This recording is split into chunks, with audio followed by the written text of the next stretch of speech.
मेरे पापा नहीं है, मैं इतना स्ट्रगल करती हूँ, मुझे अपना कष्ट नहीं है, माँ का कष्ट नहीं है, अपने भाई का कष्ट है।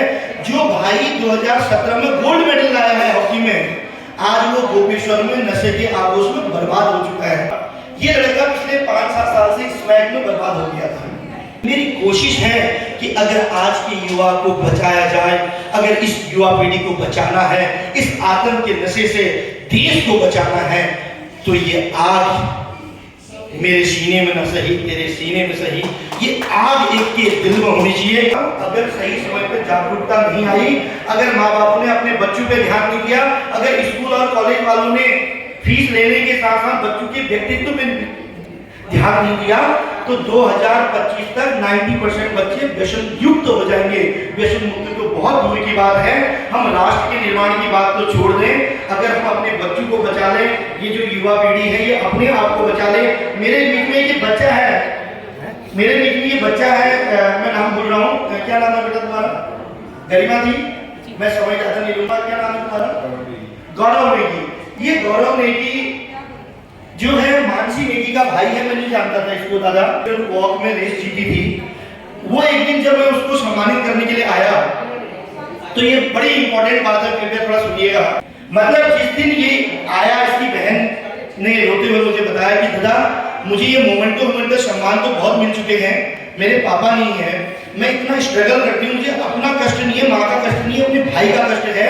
जो भाई 2017 में गोल्ड मेडल लाया है हॉकी में, आज वो गोपेश्वर में नशे के आगोश में बर्बाद हो चुका है। पता नहीं मेरे मन में क्या हुआ, मन कहा बहन तू एक काम कर, उसको यहाँ बुला ले, एक बार मैं कोशिश करूंगा, मैं उसकी पढ़ाई लिखाई सब फ्री कर दूंगा। मैं कोशिश करता हूँ समझाने की। दादा आज ये बच्चा आपके सामने खड़ा है, मुझे नहीं पता किसी के करने से कितना परिवर्तन आता है, लेकिन मेरा दिल जानता है। मैं जिस कॉलेज में गया हूँ, मैंने माँ के लिए पिता के दर्द को बच्चों के अंदर कूट के भरने का प्रयास किया है। मैंने तो केवल बच्चों को ये समझाने के लिए कोशिश की है कि राष्ट्र के निर्माण में योगदान हो ना हो, अपने माँ बाप की भावनाओं को समझिए, अपने माँ और पिता के कष्टों को समझिए। मैंने इसको 1.5 घंटे काउंसलिंग की थी। मेरा बड़ा भाई नाराज हो गया था कि इस नशेड़ी को क्यों लाया, क्योंकि ये उस दिन भी रिस्पनापुर में बस्ती से 700 रुपए का स्मैक लेके आया था और इसको यही नहीं पता था कि रात को गुड मॉर्निंग है या गुड इवनिंग है। भैया ने कहा कॉलेज का माहौल खराब हो जाएगा। मैंने कहा नहीं यार, एक बार क्या पता बद्री विशाल ने कुछ ऐसी इच्छा की हो, मुझे 2 दिन का समय दे। मैंने इसको रात के 11 बजे से लेकर लगभग 3 बजे तक इसके साथ बैठा रहा। मैंने कहा और छोड़ दे यार नेगी, तू इतना अच्छा है, तो अपनी माँ के लिए जीना सीख ले यार। वो बूढ़ी माँ किसके सहारे रहेगी, और माँ की कृपा हुई ना दादा। आज 6 महीना हो गया, ये नेगी आपके सामने है। न फोन इसने रखा, इसने अपना फोन भी दिया, अपना सिम भी दिया। कई लोगों के मुझे नाम भी बताए जो पेडलर हैं, लेकिन किसको समझाओगे दादा। मैंने परसों डीजी साहब और अन्य पुलिस वालों को भी निवेदन किया। मैंने कहा जितनी बस्तियां हैं, अगर आप यहाँ घुस जाए ना तो आपको करोड़ों का स्मैक तो यही पहुंच जाएगा। और जो आतंकवादियों को सबसे ज्यादा फंडिंग होती है, कोई बदले न बदले, हर व्यक्ति अपनी भूमिका को निभाना जान ले, हर व्यक्ति अपने आप को सुधार ले। इस बच्चे की इच्छा शक्ति थी दादा, मैंने तो केवल प्रयास किया। ये नेगी आज आपके सामने है। इन 5 महीनों में जो व्यक्ति नशे का हर आदि था, हर नशे का, आज ये व्यसन मुक्त है। यही मेरी जीत है।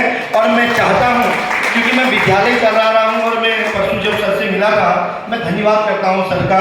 मैंने कहा दादा मैं 300 गरीब बच्चों को पढ़ाना चाह रहा हूँ, लेकिन ये हवाई घोषणा ना हो, क्योंकि विद्याधनम सर्वधनम प्रधानम कहते हैं। मेरे वहाँ 30 कोर्स हैं दोनों विद्यालयों में, मैं जिसमें डायरेक्ट प्रवेश हो जाता है, चाहे वो मेडिकल का हो, मास कॉम का हो, कंप्यूटर का हो, अन्य किसी का भी हो। मैं किसी को फाइनेंशियल सपोर्ट नहीं कर सकता हूं। मैं तो खुद मंदिरों में प्रसाद बेचने से लेके देहरादून में आज इस 2 संस्थानों का चेयरमैन बनने तक की मेरी कहानी है। मैं आर्थिक रूप से कितना सहयोग कर पाऊंगा मुझे नहीं पता, लेकिन विद्याधनम सर्वधनम प्रधानम कहते हैं। अगर किसी के बच्चे को आप पढ़ा दो तो मेरे लिए बड़ा पुण्य का काम होगा। तो मैंने इसके लिए घोषणा की थी। जब मुझे रिस्पॉन्स नहीं मिला, मैंने अपने मीडिया के साथियों से कहा, मैं आपसे भी कहना चाहता हूँ, इसमें से कई भैया बहन ऐसे होंगे, कई हमारे मित्र भाई बहन ऐसे होंगे, या हॉस्पिटल एडमिनिस्ट्रेशन में या तमाम उन कोर्सों को आप नहीं कर पाए होंगे। आप मुझे बताना, केवल एग्जामिनेशन फीस आप दोगे, क्योंकि वो कंट्रीब्यूशन आपका होना चाहिए। जो ट्यूशन फीस और अदर चार्ज है, अभी मैं लकीरा जी को भी बोल रहा था कि अगर आपके जानने वाले, आप या आपके भाई बहन या कोई भी व्यक्ति चाहे वो कंप्यूटर के क्षेत्र हो, किसी के क्षेत्र में ठीक है। मैं ज़्यादा तो नहीं, क्योंकि मुझे भी अपना कॉलेज चलाना है, लेकिन मैं प्रति वर्ष 300 बच्चों को जरूर पढ़ाऊंगा। उसमें से एक बच्चा ये भी है, और वो 2 बच्चे भी थे जिसको पोल खोल बहुगुणा जी ने दिखाया था कि जिनके माँ बाप की डेथ हो गई थी। वो बच्चों को घर से निकाल दिया गया था, मकान मालिक ने निकाल दिया गया था, और बहुगुणा जी को पता है कि आज उससे दादा एक अग्निवीर बन चुका है, और एक बच्चे को जिसको मैंने गोद लिया था वो इस समय कॉलेज का पेपर दे रहा है। जितनी मेरे से कोशिश होगी मैं करूंगा। और मैं बंशीधर तिवारी सर का थोड़ा फैन इसलिए हूँ कि मैंने जब सर को बताइए एक निजी संस्थान की इस निवेदन को तत्काल दादा आपने सभी मुख्य शिक्षा अधिकारियों को निर्देशित किया कि ऐसे बच्चों को फाइंड आउट कीजिए, और सुपर 300 एग्जाम के माध्यम से अगर कोई संस्थान पढ़ाना चाह रहा है तो उसको सपोर्ट कीजिए। तो मैं उनका उसी में कदरदान रहा कि आपने इतना सहयोग किया। और मैं रावत जी और तमाम जो पत्रकार है, क्योंकि मैं भी स्वतंत्र ही हूँ भाई, एक अपनी पहल है, दुनिया बदले न बदले, मैं क्या कर सकता हूँ? मैं तो केवल ये देखता हूँ, 2 ही मेरे एक सपने हैं, एक अच्छा शिक्षण संस्थान चलाना, दूसरा नशे के आतंक के खिलाफ हमारी युवा पीढ़ी को सचेत करना है। हम जरूर बदलेंगे। अपनी बात को समाप्त करते हुए इतना कहूंगा कि हो गई है वीर पर्वत सी पिघलनी चाहिए, हो गई है वीर पर्वत सी पिघलनी चाहिए, इस हिमालय से कोई गंगा निकलनी चाहिए, इस हिमालय से कोई गंगा निकलनी चाहिए। मेरे सीने में ना सही तेरे सीने में सही, हो कहीं भी आग लेकिन आग जलनी चाहिए। बहुत बहुत धन्यवाद। जय हिंद, जय भारत, जय उत्तराखंड। आप यकीनन बहुत अच्छा कार्य कर रहे हैं और निरंतर आपके प्रयास, थोड़ा सा टोकन ऑफ रिस्पेक्ट आपको हम देना चाहेंगे। मैं साथ में तिवारी सर को भी बोलूंगा।